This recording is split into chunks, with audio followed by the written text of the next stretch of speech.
Welcome to the Nicholas 11x12 technology. It's finally time to review the current top-of-the-line mainstream Skylake processor, the Intel Core i7-6700K CPU. This is a very interesting new 14nm processor from the Skylake lineup, which however requires a new socket and chipset, therefore a new motherboard. The i7-6700K, currently at the time of this video, costs around $390 to $420 US, actually a huge difference on where you buy it from.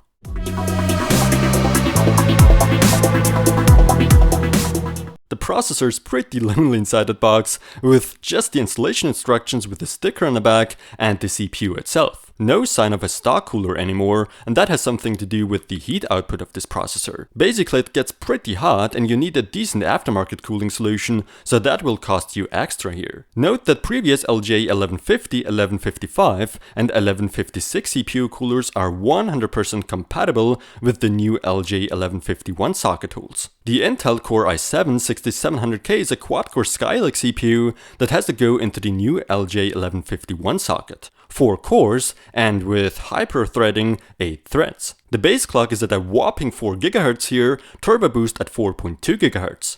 As for the integrated graphics, this processor is equipped with the new Intel HD Graphics 530i GPU.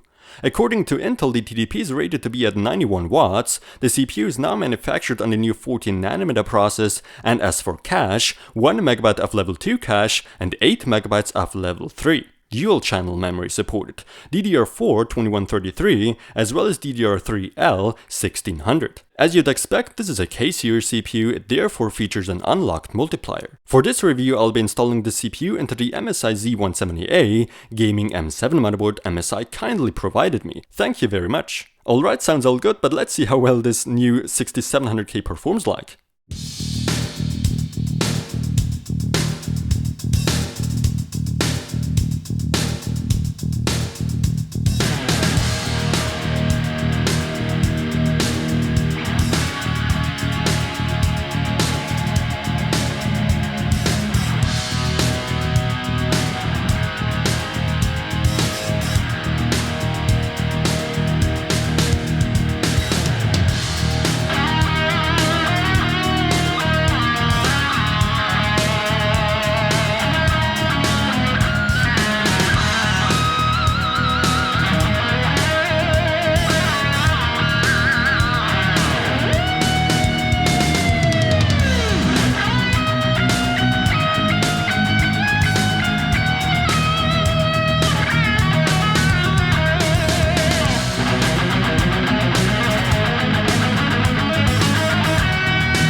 The Intel i7-6700K truly is a beast in Intel's current mainstream lineup, although the pricing doesn't appear to be that mainstream anymore, since it's not exactly very low. In fact, the price of this new i7 processor has gone up compared to previous i7 launches. But nonetheless, I'd say you get what you pay for. The raw rendering and video editing performance is amazing, much faster than my previous 4770K for instance. I know we should be comparing it against the 4790K, but I never personally owned that processor. The memory bandwidth, thanks to DDR4, has increased drastically, which can be of great use in certain productivity applications. But one of the highlights of this 6700K is the amazing gaming performance you get to experience with it. I'm not exactly sure how Intel does that, certainly some kind of black magic going on there, but these frame rates are indeed very impressive. You usually wouldn't expect much of a difference in terms of frame rates when comparing one i7 with another, but it seems like Intel manages to increase their gaming performance by quite a bit, in certain cases making it appear like a graphics card upgrade while it's just the CPU. Now, although I've done tests with a different 6700K chip a while back, with the GTX 980 Ti, I was still surprised to see that much of an improvement in games with my personal older and weaker GTX 780. The more powerful the GPU, the larger the FPS difference, of course. GTA 5 and Far Cry 4, for instance, in my case, with the GTX 780 were clear bottlenecking situations.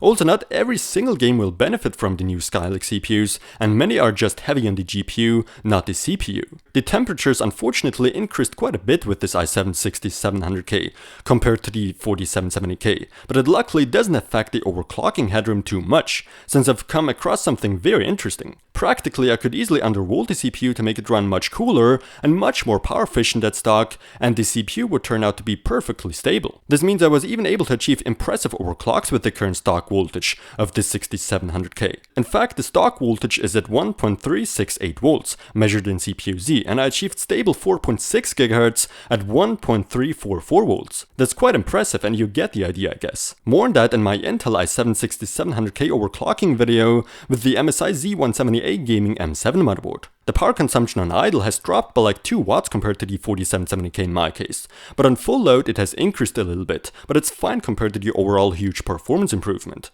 In fact, I'd call the Skylake i7-6700K a very efficient CPU. The Intel HD Graphics 530 integrated graphics unit has improved as well, but I'd still call it somewhat useless on such an i7 processor. Simply too weak. At least it's fine for troubleshooting just in case your discrete graphics card broke or so. This processor for sure is very impressive in terms of performance, but it's not just the CPU. The whole new platform with the new Z170 chipset allows for much more storage connectivity, DDR4, USB 3.1 Type-C, and more PCIe lanes, for instance. Even though the price point isn't low for this i7-6700K, the price-performance ratio still can be considered as good. I can definitely recommend this Intel Core i7-6700K Skylake CPU, and although it's quite pricey, it still deserves my silver award. Thanks for watching, don't forget to subscribe, and visit my website to see videos there earlier done on YouTube.